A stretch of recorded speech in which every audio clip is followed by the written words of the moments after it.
안녕하십니까. 이번 시간은 뇌와 창의성에 대해서 말씀드리겠습니다. 창의성, 지금 아주 교육계에서 아주 중심 이야기죠. 창의성. 사회 전반적으로 창의성이 아주 핫토픽이 되어 있는데, 도대체 그 창의성이라는 것이 좀 전체적인 조망을 해보면, 좀 우리가 넓게 볼 필요가 있어요.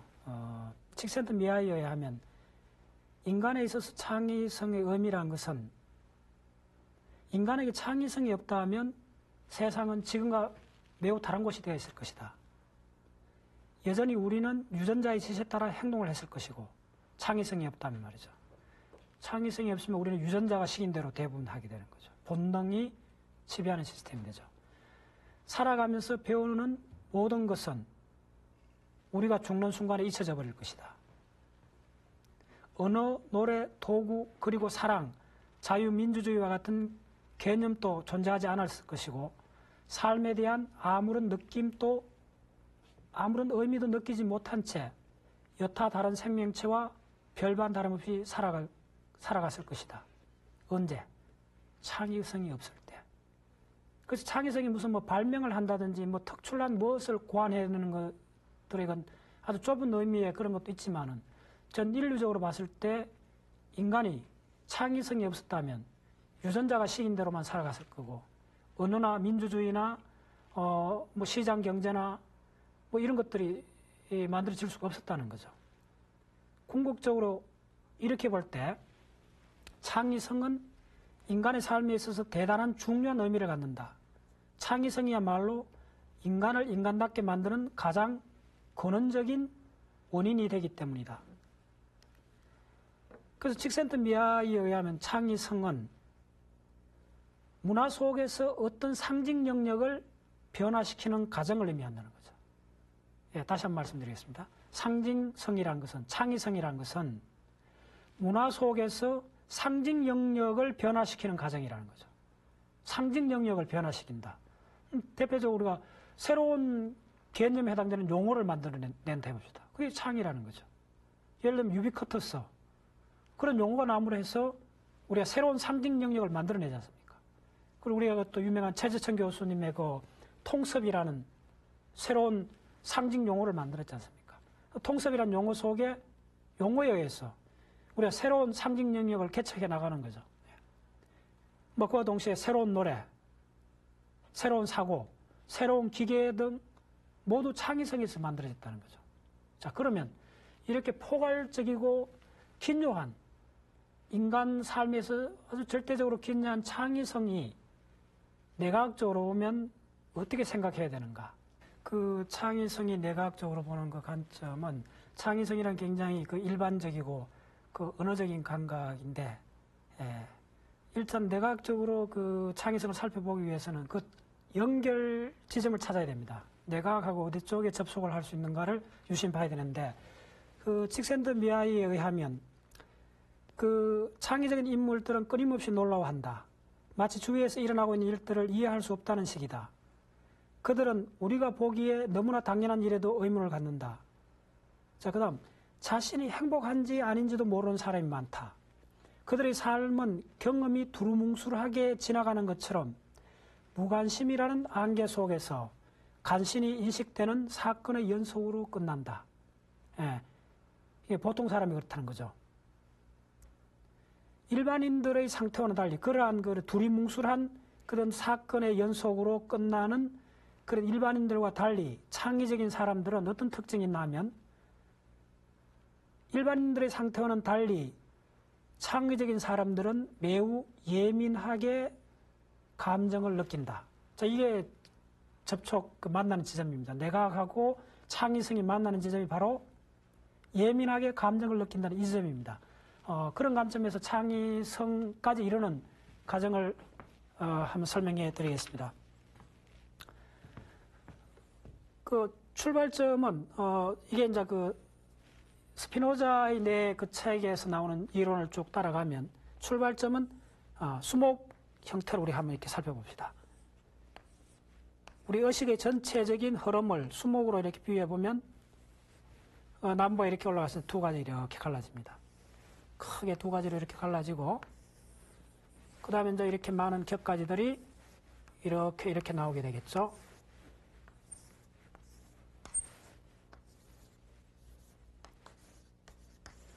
격가지들이 이렇게 나오고, 수목도로 그리면. 그럼 이러한 수목 형태에서 가장 밑둥에 해당되는, 근본적인 데 해당되는 것이 뭐냐 하면, 우리 생체 시스템에 있어서 면역 조절, 그 다음에 기본 반사, 여러 가지 그 기본 반사 행위들, 그리고 대사 조절. 그 지난 시간에 그 말씀드렸던 그 DNA, 엽록체하고 미토콘드리아 일어나고 있는 여러 가지 에너지 생성 사이클, 강압성 작용, 이런 것들은 바로 대사 조절에 해당되는 겁니다. 그 2시간 동안 이야기했던 것이 대사 조절 전체에서 극히 일부를 말씀드린 겁니다. 그 다음에 우리가 그 척추 시스템을 중심으로 해서 그 여러 가지 그 하행로를 말씀드렸죠. 거물 척수로, 정전 척수로, 시계 척수로, 적격 척수로, 이런 것들은 좀 반사 행위에 대한 그것들의 그 진화들 이야기를 하는 거죠. 그 다음 면역 조절. 이러한 기본 인간의 생체 활동이 그 다음 올라가서는, 그 다음 레벨에서는 어떻게 되느냐 하면 두 가지 형태로 크게 볼 수 있습니다. 통증과 쾌감 있죠? 쾌락이 있죠. 통증과 쾌락은 이렇게 표시할 수가 있죠. 먼저 그 기본 반사, 면역 조절, 대사 조절을 대부분 세포 레벨에서 일어나고 있는데, 그걸 그림으로 한번 도형화해보면 이런 세포들에 이렇게 있는 거죠. 세포들의 이렇게 변형들이 이렇게 막 일어나는 거죠. 항공 작용에 대해서 막 이렇게 세포막들의 변형들이 일어나고 있는 상태죠. 이런 것들이 아주 우리 생체 밑바닥에 이루고 있는 가장 근본적인 현상들이죠.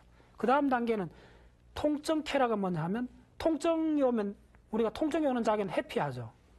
그 다음 쾌감을 일으키는 것은 접근하게 하는 거죠. 해피와 접근 반응, 이 두 가지로 요약될 수 있습니다. 그 다음 올라가면 뭐가 있느냐 하면, 드디어 이제 구체적인 행동의 덩어리로 표출되는 단계가 되는 거죠. 그것이 뭐냐 하면 충동이 되죠. 충동과 동기부여하는 동기가 됩니다. 충동과 동기를 그림 표시하면 이런 형태 되겠죠. 우리가 어떤 내부에서 일어나고 있는 욕구의 덩어리가 어느 순간에 표출되는 거죠. 이렇게 충동으로 어떤 행위로 이렇게 표출되는 거죠. 충동의 어떤 드라이빙 포스로서 우리 전체 행위들이 표출되는 거죠. 그 바탕은 접근이나 해피. 그러니까 통증이나 쾌감에서 오는 접근이나 해피가 위에 올라오면 어떤 충동적 엉거리진 드라이빙 포스로 표출되는 거죠. 그 위에 단계에 있는 것들이 뭐냐면 꽤 많은 세부적 가지를 치고 있는, 자, 여기서 이제 가지들이 막 중간 가지들이 나오고 있죠. 가지들이 나오는, 이게 뭐냐 하면 바로 협의의 좁은 의미의 정서에 해당됩니다. 자, 여기서 여러분들 유념하셔야 될 게, 정서하고 감정은 같습니다. 같은 의미로 씁니다. 정서나 감정.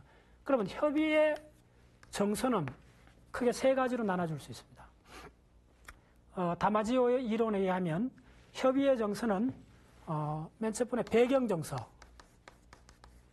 배경감정이죠. 배경정서, 기본 사회적 정서, 그 다음에 기본 정서. 자, 우리가 흔히 이야기하는 이 기본 정서가 우리가 정서, 감정을 이야기할 때 들어가는 이야기들입니다. 기본 정서가 뭡니까? 분노, 공포, 그 다음에 즐거움, 이런 것들이 기본 정서죠. 그 다음에 이제 사회적 정서는 뭐냐 하면, 사회적 정서는 명예, 그 다음에 자부심, 수치, 그 다음에 갈등, 이런 것들이 다 사회적 정서에 해당되는 거죠. 그러니까 누리지어 살면서 형성된 정서들이죠. 이런 것들이 이제 협의의 정서를 이루는 거죠. 자, 지금 우리가 전체적으로 창의성을 이야기를 하고 있습니다. 창의성을 이해하기 위해서 결국 창의성도 우리 생체, 우리 몸 전체가 만들어낸 거죠. 그것이 이제 브레인 전체 피질에서 발현되긴 하지만은 그 뿌리를 쭉 따라가 보면 몸에 일어나고 있는 작용을 벗어나지 않습니다. 그래서 맨 밑에 이러한 면역 조절, 기본 반사, 대사 조절, 그것이 좀 더 위에 올라와서 통증 쾌락으로 표현되고, 통증 쾌락의 접근 해피 반응이 덩어리져서 충동 동기로 나타나고, 그것이 좀 더 위에서 보일 듯 말 듯한 협의의 정서로 표출됩니다. 그러면 그 다음에 이제 꼽히는 것이 뭐냐 하면, 많은 가지, 잎들이 있고 많은 가지들이 있는 이 계층이 뭐냐 하면, 자, 많은 가지들이 빽빽하게 밀림을 만드는 이 계층이 뭐냐 하면, 자, 뭐겠습니까? 이 계층이 이번 시간 주제인 바로 느낌입니다. 느낌. 네. 자, 그래서 이 전체 도표에서 중요한 거는 뭐냐 하면, 이 느낌에 도달하게, 자, 느낌까지 이렇게 봤을 때, 예. 그래서 이 느낌이라는 이 느낌까지 올라오기 전까지 이 계층이 굉장히 중요합니다. 그래서 느낌 이전을 뭐라 하느냐 하면 자동적 항상성 시스템이라죠. 예. 그럼 느낌 위에 있는 것은 뭐냐 하면 바로 비자동적 항상성. 결국은 생명체가 존재한다는 것은 뭐냐 하면, 환경에 정합적으로 존재한다는 것은 항상성이 유지되고 있다는 거죠. 항상성이 유지되고 있는데 생체가 유전자에 의해서 결정된 자동적 항상성을 유지하고 있는 시스템이 바로 느낌 이전에 협의 정서, 충동 동기, 통증 쾌락, 이러한 기본 대사들, 이런 것들이 바로 우리가 의식하지 않지만은 24시간 계속 동작되고 있는 거죠. 의식 레벨까지 올라오지 않죠. 조금 더 미미한데, 의식 레벨까지 일부러 올라오고 있죠, 사실은. 그 경계가 좀 흐릿할 수가 있는데, 크게 봤을 때는,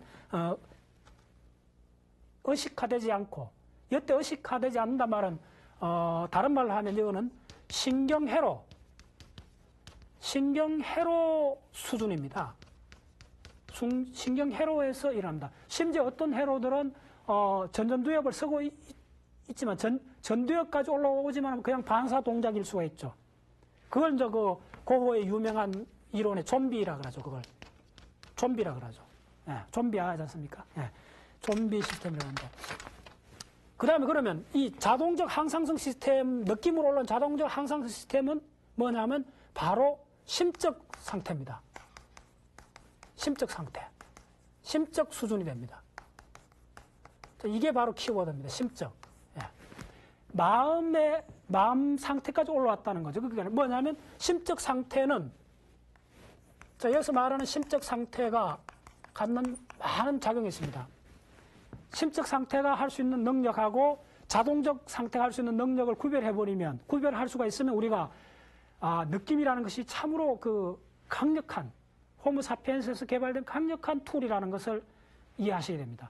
그래서 느낌이 바로 심적 상태고, 느낌에서 심적 상태가 됨으로 해서 하는 크게 많은 능력 중에 첫 번째 뭐냐면 다양한 감각 입력을 통합할 수 있다는 거죠. 그러니까 융합할 수 있다는 거죠. 섞일 수가 있다는 거죠. 예. 두 번째 뭐냐 하면 대규모의 정보를 적시에 통합할 수 있습니다. 이게 심적 레벨이 돼야만이, 그러니까 의식 상태에 와야만이 그게 가능하다는 거죠. 자, 이 점이 제가 이번 강의 통해서 초기에 말씀드렸던 그런 이야기 되셨지 않습니까?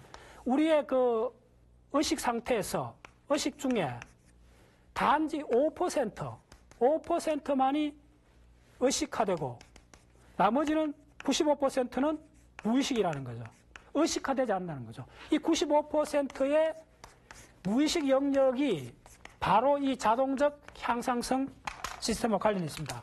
단지 여기서 이야기하는 5%, 이 5%만이 심적 상태가 됩니다.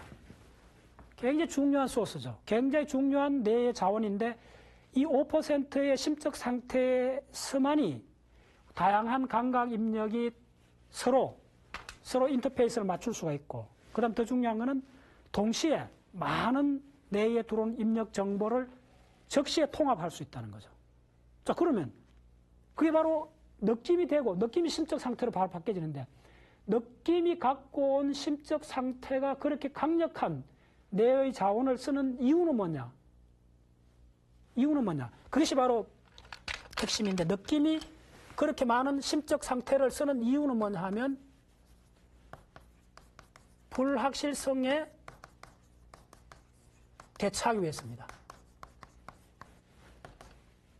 네, 불확실한 입력 정보에 대처하기 위해서 느낌이 진화되어 왔다는 겁니다.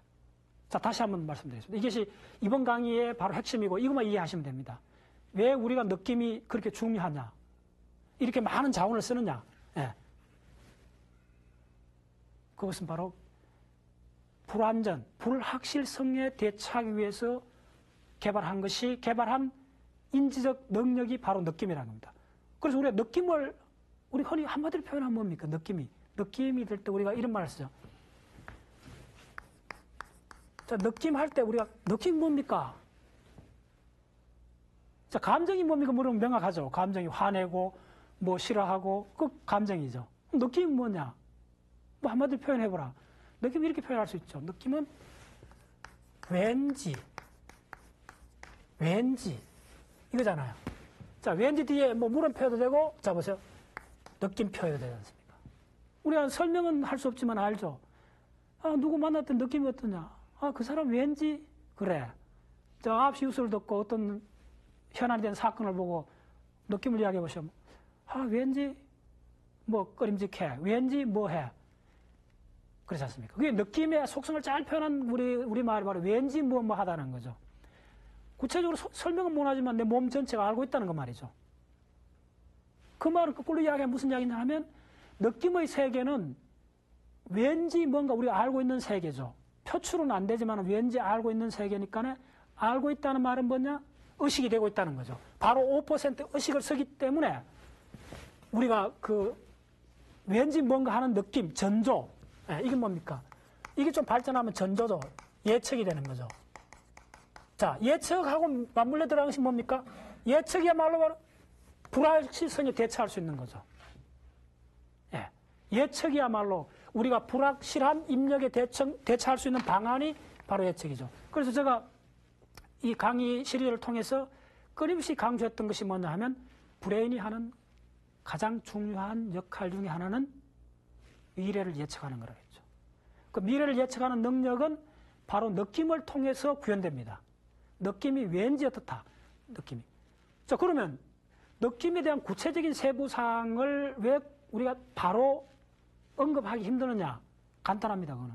그 점이 다시 보세요. 느낌에 대한 많은 구성 요소들이 있는데 그걸 왜 언급을 속히 못하느냐 하면 느낌은 지금 여기 말씀드렸는 자동적 항상성 시스템 전체, 지금 말씀드렸는 이 자동적 항상성 시스템 이 전체를 심적 상태로 표현하는 겁니다. 아시겠어요? 이게 표현됩니다. 의식에서 표현해 주는 겁니다. 그래서 이 밑에 우리가 세포 상태에서 일어나는 거하고 그 신경 펄스, 충동, 통증, 쾌락 이런 모든 자동적 항상성 시스템에 일어나고 있는 것이 느낌이 없으면 의식으로 표출이 안 됩니다. 그래서 느낌의 구체적인 예는 뭐냐 하면 이러한 자동적 항상성 시스템 전체의 내용이 느낌의 내용이 됩니다. 이게 참 중요하죠. 그렇기 때문에 느낌은 구체적으로 핀다운할 수는 없지만은 어쩌면 우리 세포 하나하나가 갖고 있는 세포 하나하나의 어떤 상태를 우리가 느낌으로 알 수 있을 수 있는 거죠. 이건 사실 다마지오가 그런 이야기를 합니다. 다마지오가 우리 내부 기관에서 내장이나 여러 가지 그 척추 시스템이나 내관 이런 아주 아주 근본적인 단계에서 거의 무의식 상에서 일어나고 있다 생각하는 그런 시스템에서 일어나는 것도 실은 본인이 다 느낌을 통해서 알 수가 있다는 거죠. 어떤 형태로도 표출될 수가 있다는 거죠. 왜? 느낌의 층으로 올라가면 순간적으로 그것이 의식 상태, 심적 상태로 되고, 심적 상태로 된다는 말은 뭐냐면 여기서 말씀드렸듯이 이만큼 많은, 이렇게 많은 뇌의 그 신경 자료를 쓰는 거죠. 뇌의 많은 필 영역을 사용하는 거죠. 구체적으로 느낌이 감당하고 있는 부위는 바로 체감각 영역입니다. 체감각 영역과 연합 체감각 영역과 그리고 그 인슐라, 뇌섬역 이런 구조로 통해서 우리 몸에서 올라오게 있는 모든 그 항상성 시스템의 정보를 실시간으로 모니터링을 하고 있고, 그때 올라오는 모든 정보가 소위 많은 그 불안, 충동, 어떤 낌새 이런 모든 것들이 모아져서 느낌으로 옷을 입는 순간 우리가 의식화가 된다는 거죠. 예. 자, 그런 관점에서 쭉 더 설명을 드리면 1차적 정서, 1차적 정서에는 기쁨, 분노, 공포, 불안, 불쾌 있죠. 그 각각 부위들이 있습니다. 재밌는 것은 뇌과학적으로 이성에 해당되는 뇌의 부위는 어디라고 꼭 꼬집어 이야기하기 어렵습니다. 대략 뭐 전두엽, 뭐 전두엽 이렇게 볼 수는 있는데, 구체적으로 이성이라는 것은 이성이라 이야기하기보다는 예측, 추론, 판단 이런 것이 이제 모여서 이성이라 보는데, 감정은 그렇지 않습니다. 감정은 각각 부위, 각각 감정의 속성에 따라 해당되는 부위가 다 다릅니다. 예를 들면 불쾌는 편도체에서, 불안은 시상하부에서, 공포는 편도체에서, 분노는 시상하부에서, 그러한 개별 부위가 다 근거가 있다는 거죠. 그래서 그 창의성에 관한 책을 그 한두 권 소개해드리면, 역시 그 칙센트 미하이가 창의성을 아주 그 학문적으로 깊이 달았습니다. 이 책에 보면 창의성에 대한 많은 이야기 나오고, 동시에 혹시 이 책을 안 읽은 분이 있으면 강력하게 추천드립니다. 몰입의 즐거움. 뭐 많은 사람이 읽었죠, 이 책은. 벌써 고전이 됐고, 지난 10년 사이에 독서계에 나온 책 10권을 선택하라 해도 그 중에 몰입의 즐거움은 들어갈 겁니다. 그 다음 최근에 나온 책으로 좀 주목할 만한 책은 그 일본의 뇌과학자가 썼는 책인데, 창조성의 비밀이라는 책이 있습니다. 이 책에서 지금 말씀드린 이러한 이론을 아주 명확히 하고 있습니다. 무슨 이야기냐 하면, 이 창조성의 비밀의 그 제7장에 챕터 하나의 그 제목이 뭐냐 하면, 불확실하기 때문에 번덕인다는 거죠. 불확실하기 때문에 번덕인다. 번덕인다는 게 창의성이죠. 머리에 이렇게 정보가 뭐 딱 생각이 떠오른 거죠. 왜? 불확실한 것에 대처하기 위해서. 우리가 아하하고 무릎을 칠 때 그 아하의 대상은 뭐냐 하면 대부분 답을 구하고 있는 불확실한 질문들이죠. 그래서 창의성의 비밀은 뭐냐 하면 불확실성을 견디기 위해 감정이 출현했다는 거죠. 그래서 두뇌는 불확실성을 사랑하고 적절한 맥락을 가진 불확실성을 우리가 이제 계속 모니터링을 한다는 거죠. 그래서 이 책에 많은 그 이야기들이 아주 짧은 책인데도 많은 이야기들이 있습니다. 그 중에 이제 우리가 주목해야 될 것 중에 하나가 뭐냐면, 충분한 합성량이 있어야 번덕임이 일어난다. 자, 지난 제가 복잡게 뭐 그런 이야기를 하면서도 강조드렸는데, 창의성도 우리가 흔히 이야기하는 창의성도 뭐 대략 정보 없이 머리 좋은 사람이 어느 날 갑자기 뚝딱 해서 나온 거 결코 아닙니다. 그 창의성이 정반대 이론입니다. 창의성도 먼저 양이 먼저 돼야 됩니다. 정보의 양이, 정보의 충분한 양이 있어야 됩니다. 그래서 어느 분야든 창의력이 나오기 위해서는 그 분야에 10년 이상 몰입적인 학습이 있어야 됩니다. 어느 분야도 그렇습니다. 모차르트든 누구든 세계적인 유명한 창의력을 가진 사람들도 하나의 공통적인 특징이 뭐냐 하면 10년 이상 그 분야의 모든 정보를 집대성했다는 겁니다. 이 점을 놓치면 안 됩니다. 그래서 지금 우리가 뭐 주입식 교육을 해서 자꾸 이렇게 비판을 하는데, 창의성 관점에서도 재고해 볼 여지가 있습니다. 일단 우리의 그 정보량이 인계치를 넘어서야 됩니다. 인계치를 넘은 정보는 질로 바뀝니다. 예. 그래서 이 점을 이 저자도 분명히 이야기하는데 충분한 학습량이 있어야 번뜩임이 일어난다. 창의성의 전제 조건은 뭐냐 하면 충분한 공부량입니다. 예. 그 다음에 번뜩임이 강렬한 감정을 일으키는 이유, 번뜩임하고 감정하고 연결됐습니다. 그래서 제가 다른 데서 강의를 하면 항상 공부하고 가장 관련되는 내 능력이 뭐냐, 공부를 어떤 사람이 잘하느냐, 많은 관찰을 통해서 저도 느낀 것은 뭐냐 하면 공부를 잘하는 사람은, 그다음 창의적인 사람은 뭐냐 하면 감성이 풍성해야 됩니다. 감정이 풍부해야 됩니다. 많은 코릴레이션, 비례 관계를 따졌을 때 학습하고 학습 능력하고 가장 강력한 관계에 있는 것은 바로 풍부한 감정입니다. 그래서 자녀분들을 공부 잘하는 학생을 만들고 싶은 분들이 있다면 어릴 때 감정을 풍부하게 하는 법부터 가르쳐야 됩니다. 그것이 우선입니다. 예. 왜냐하면 내과학적으로 봐도 감성은 불완전한, 불확실한 문제의 해답을 구하기 위해서 브레인이 진화해온 시스템이기 때문에 불확실한 문제야말로 인류가 아직 풀지 못했던 문제고, 그러한 문제야말로 창의성이 개발될 수 있고, 그러한 불확실한 문제에 대처하기 위해서 느낌과 감정이 진화되어 왔다는 겁니다. 예. 자, 그 다음에 이 책에서 한 가지 또 재밌는 이야기가 뭐냐면 기억의 편집이라는 이야기를 합니다. 그래서 우리가 창의성이 많은 사람들은 인계치에 해당되는 10년 동안 적어도 10년 이상의 강력한 정보를 모으고 그 모아진 정보를 편집을 해야 된다는 거죠. 이 편집이 소위 말해서 정보와 정보를 변형시키고 새로운 정보와 정보끼리를 링크시키는 이 정보의 편집이 바로 창의력 과정이라는 겁니다. 창의력이라는 것이 뚝 떨어져 갖고 갑자기 어느 날 생긴 그런 게 아닙니다. 많은 정보가 쌓이면 정보들끼리 인터랙션하기 시작하는 거죠.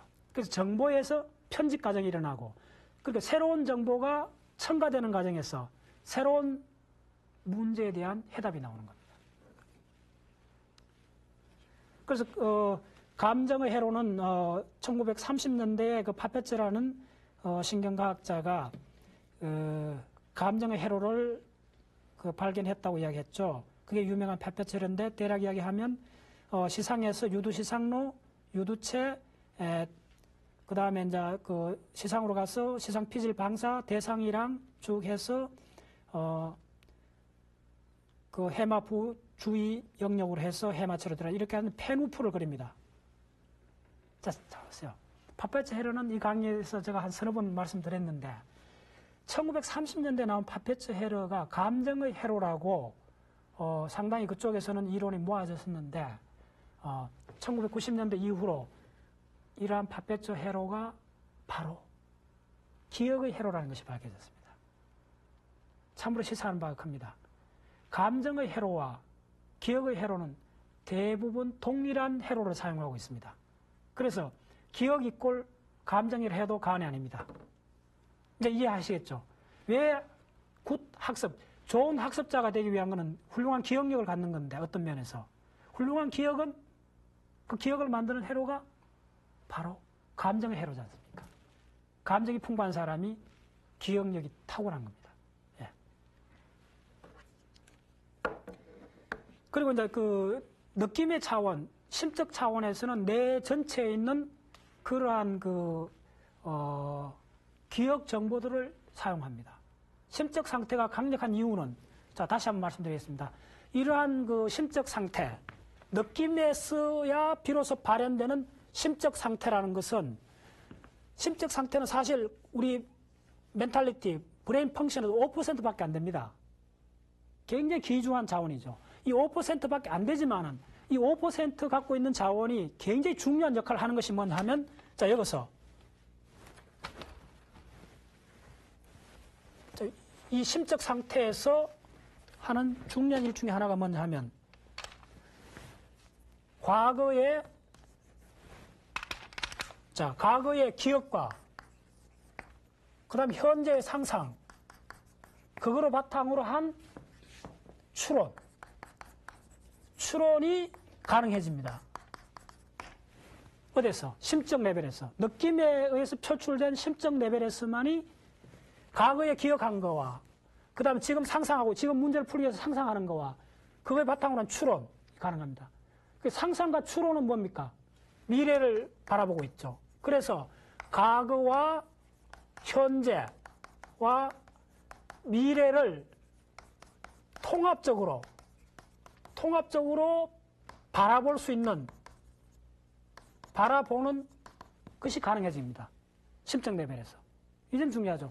느낌에 의해서 제너레이션 된 심적 레벨에서 심적 레벨이 되면 다양한 감각 입력을 통합하기도 하고 그런 과정에서 기억된 지금 현재 들어오는 그 문제에 관련되는 감각을 다 모으고 그 모아진 질문 덩어리하고 기억 저장고에서 해답이 비슷한 것을 링크하는 거죠. 링크하고 지금 들어온 정보와 기억에서 불러온 정보를 링크하고 그걸 바탕으로서 상상과 추론을 전개하는 거죠. 그래서 과거와 지금 들어온 정보, 현재와 추론의 미래가 한 심적 상태에서 동시에 일어나고 있는 거죠. 그래서 뭐냐? 바로 불확실한 입력에 대해서 대처할 수 있는 거죠. 그래서 다마지오는 어떤 표현을 쓰느냐 하면 다마지오는 이런 표현을 씁니다. 그 심적 상태가 되면 심적 상태를 만들어주는 이 느낌이 바로 이런 표현을 써요. 구원투수라는 거야. 참 아주 기가 막힌 표현을 했죠. 느낌이 바로 구원투수라는 거예요. 그러니까 불확실한 비표준적인 입력이 들어왔을 때는 아주 정상적인 스윙을 하는 타자는 안 된다는 거예요. 공이 어디로 날아올지 모르니까. 그때는 바로 자동적 항상적 시스템이 동작 별 도움이 안 돼요. 그러니까 바로 그 조건 반사처럼 하는 자동적 행위들은 그러니까 불확실한 입력에 대해서는 투수가 공을 막 아주 그 변화무쌍한 공을 던질 때는 이런 자동적 반사 작용 갖고는 홈런을 칠 수 없다는 거죠. 그때 필요한 것이 뭐냐 하면 느낌이 구원투수로 나온다는 거죠. 느낌이 구원투수로 나와서 하는 가장 중요한 일은 뭐냐 하면 그 심적 이 느낌이 구원투수로서 나와서 하는 일 중에 하나가 뭐냐면 신경회로에 주의라는 도장을 찍는데요. 참 재밌는 표현이죠. 그러니까 자동적 시스템이 막 돌아가고 있어요. 느낌이 동작할 때는 당연히 여기서부터 이까지 그 자동적 항상 시스템 다 동작하고 있습니다. 동시에 다 동작하고 있죠. 동시에 동작하고 있는데 구원투수로 나와서 하는 일 중에 하나가 뭐냐면 여 밑에서 자동적으로 돌아가고 있는 신경 패턴에다가 attention, 주의란 도장 팡팡팡 찍어준다는 거예요. 그래서 어떻게 되냐면 내 전체 시스템이 주의를 하게 되면 어떻게 됩니까? 내 전체 라인이 다 지금 alert, 준비가 딱 돼 있는 거죠. 어떤 입력에 대해서 모든 시선이 한쪽으로 가 있는 거죠. 그쪽으로 포커스 맞춰져 있는 거죠. 그래서 그 문제를 해결하고 결국은 그 구원투수는 홈런을 칠 수 있는 거죠. 자기 혼자 치는 것이 아니고 이러한 밑에 있는 아주 기본적인 심적 레벨 이하의 항상 시스템을 다 쓰고 그 쓸 때 그 신경 회로 각각에다가 주의하라는 그 시그널을 계속 보내는 거예요. 공이 날아오는 그 방향에 대해서 주의하라는 신호를 보내고 그 불확실성에 그렇게 해서 대처를 하는 겁니다. 예. 그래서 느낌의 세계가 도대체 어떤 거냐 제가 좀 그 일례를 몇 개 들어보겠습니다. 이거는 이거는 미국의 엣지라는 사이트입니다. 한 몇 년 전부터 종종 들어가 보고 있는 엣지라는 사이트인데 미국의 아주 그 각 분야의 스카들이 모여서 1년에 뭐 한두 차례 그 아주 외딴 곳에 가서 같이 생활을 합니다. 일주일 정도. 같이 생활하면서 그분들이 미국 사회, 그 다음 전 인류를 대상으로 해서 새로운 그 불확실한 문제에 대해서 집단적 토론을 통해서 그 솔루션을 내놓는 그런 사이트입니다. 엣지라는 사이트에 그 모이는 사람들 몇 면을 보면 여기 보시면 알렌 구스 천문학자죠. 그 다음에 그 니콜라스 험퍼리 그 뇌과학자죠. 다니엘 덴넷 철학자죠. 철학이나 그 다음에 여기 보면 스티븐 핑거도 있죠. 예. 이러한 아주 세계적 석학들이 같이 모여서 이렇게 그 햄버거 같은 데서 같이 이렇게 허물없이 지내면서 많은 토론을 하는 거죠. 아주 느낌을 주고받는 거죠. 예. 여기서 보면 그 엣지 사이트에 나오는데 들어가 보면 거기서 모여서 이렇게 집단적으로 토론하고 있는 숲속의 아주 호젓한 농장입니다. 자, 이 그림 보시면 느낌이 오죠? 예. 그래서 이 사람들이 사이트 들어가 보면 아주 외딴 곳에서 세계적 석학들이 모여서 인류 사회의 불확실한 어떤 문제들, 굉장히 중요한 그런 문제들에서 집단적으로 느낌을 주고받으면서 그런 아주 자연 환경 속에서 느낌을 주고받으면서 어떤 솔루션을 만들어내고 있어요. 그거 비해서 우리나라 어떤 회의 시스템을 하나 보겠습니다. 우리나라 흔히 이제 회의를 하면 호텔에서 비싼 돈 내서 이렇게 큰 이렇게 서빙을 받아가면서 이렇게 회의를 하지 않습니까?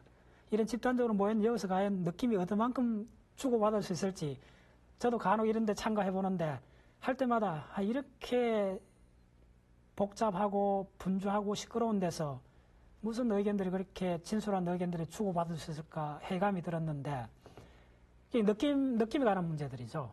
예. 일종의 그런 느낌들이 결국은 이제 복잡성하고 복합성하고도 좀 이렇게 유비관계를 볼 수 있습니다. 지난 시간 제가 그 그림을 상세히 설명을 못 드렸는데 복합계하고 그 외에 인터넷에 질문한 분도 있습니다. 이거 잠깐 제가 부연 설명드리면 복합계하고 복잡계 앞으로 이제 복합계로 나가야 된다 그랬죠. 복합계는 뭐냐면 통일되어 있대 세분화되어 있는 거고, 네, 여기 보시면 통일되어 있대 세분화되어 있고 각각 구성 요소들은 벡터가 동일한 방향으로 간다는 거죠. 그래서 바깥에서 보면 목적이 분명하죠. 근데 복합계는 뭐냐면 복잡계는 뭐냐면 세부 구성 요소는 많은데 그 세부 구성 요소들이 향하고 있는 방향은 제각기인 거죠. 그래서 뭐라 그랬죠? 복잡한 시스템은 우리를 어디로 데려가지 않습니다. 왜? 목적이 없으니까. 그 내부의 벡터들이 서로 상쇄돼서 어디로 가지 않습니다. 근데 복합계는 그와 반대로 복합계는 그 구성 요소들이 각각의 개성을 그대로 갖고 있고 그런데 거시적으로 봤을 때는 그 개성들이 표출하고 있는 것이 하모니를 이루어서 한 방향으로 지향하고 있다는 거죠. 근데 또 한 가지 우리가 유념해야 될 시스템은 뭐냐 하면 통일은 되어 있지만 세분화 안 되어 있는 시스템이 있습니다. 이 그림에서 제가 표현했는데 그냥 단순하죠. 이런 시스템을 단순한 시스템이라고 합니다. 단순한 시스템은 별로 도움이 안 됩니다. 우리 인간 지능에 있어서. 왜냐하면 단순하기 때문에 그냥 예측이 됩니다. 굳이 멘탈 자원을 크게 쓸 필요도 없이 그냥 예측이 됩니다. 예. 그래서 멘탈 정신적 자원을 많이 쓰는 시스템이 뭐냐 하면 복합계고 복합계는 구성 요소도 다양하고 그 다양한 구성 요소가 각각 인터랙션을 하면서 화합을 하는 거죠. 예. 그래서 그림으로 다시 한번 표현해주면 낮은 차원의 복합계 같은 장면이 있지만 색깔이 다른 경우죠. 그 다음에 단순한 시스템은 통일은 되어 있지만 세분화 안 된 시스템 그냥 붉은 꽃만 있는 거죠. 그런데 우리가 예술 작품은 뭡니까? 복합계죠. 보세요. 이 꽃병을 그린 이 너동의 그림인데 보시면 꽃의 다양한 종류와 다양한 색깔이 있지만은 그게 다 분산되지 않고 하나의 미적 감각, 하나의 느낌의 세계로 성화되는 거죠. 바로 여기서 느낌입니다. 구체적으로 설명은 못하지만은 예술 작품은 우리가 보는 순간 아는 거죠. 무엇을? 그 진가를 아는 거죠. 네, 그것이 바로 높은 차원의 통합된 복합계이기 때문에 가능합니다. 그래서 그런 모든 것도 복합계 느낌의 차원까지도 우리가 밑에서 따져보면 여기서 동물 시스템에서 오는 이 분노의 표출이죠. 상어, 퓨마, 사람 동일하게 분노를 표출할 때는 동일한 표정을 짓는 거죠. 그러면 생물학적으로 같은 기운을 갖고 있다는 거죠. 동물 시스템 조금 더 올라가면 요거 제가 인터넷 유소에서 잠깐 다운받았는데 보시면 최근에 있었던 일이죠.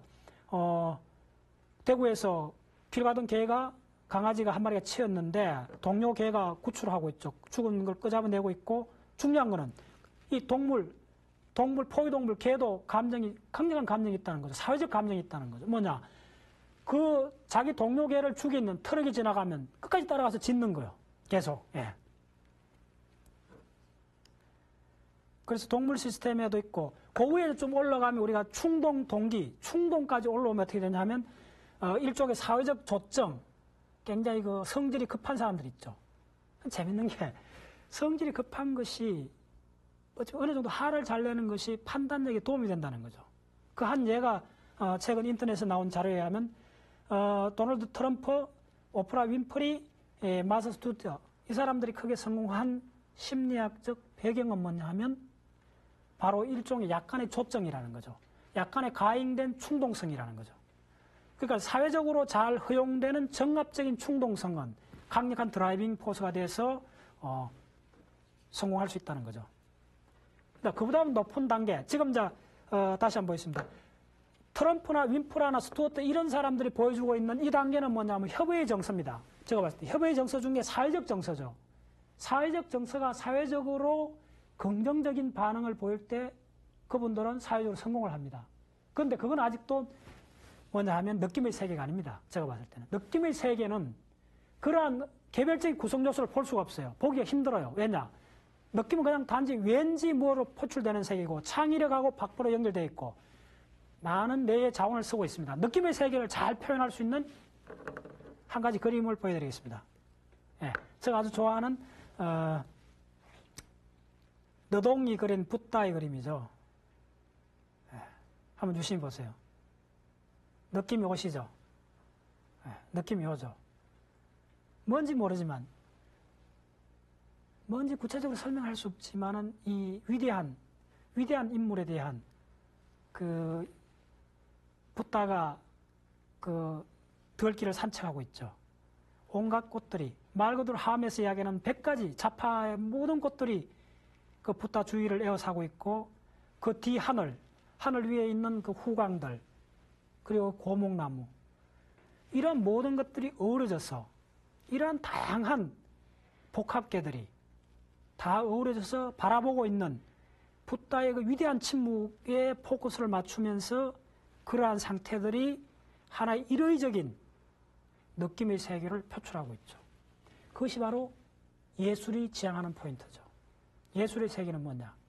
문학이나 음악이나 미술, 그러한 창작, 창의성이 발휘하는 예술의 세계는 다시 말씀드리면 느낌의 세계고 그러한 느낌의 세계는 우리가 진화적으로 봤을 때는 불완전한 환경에 적응하기 위해서 개발됐는데 그것이 우리가 새로운 창의성을 요구하는 거죠. 왜냐하면 불확실한 상황이라는 것이 그게 대체한다는 것이 인류가 지금까지 갖고 있지 않던 새로운 무엇을 만들어내야 되는 거죠.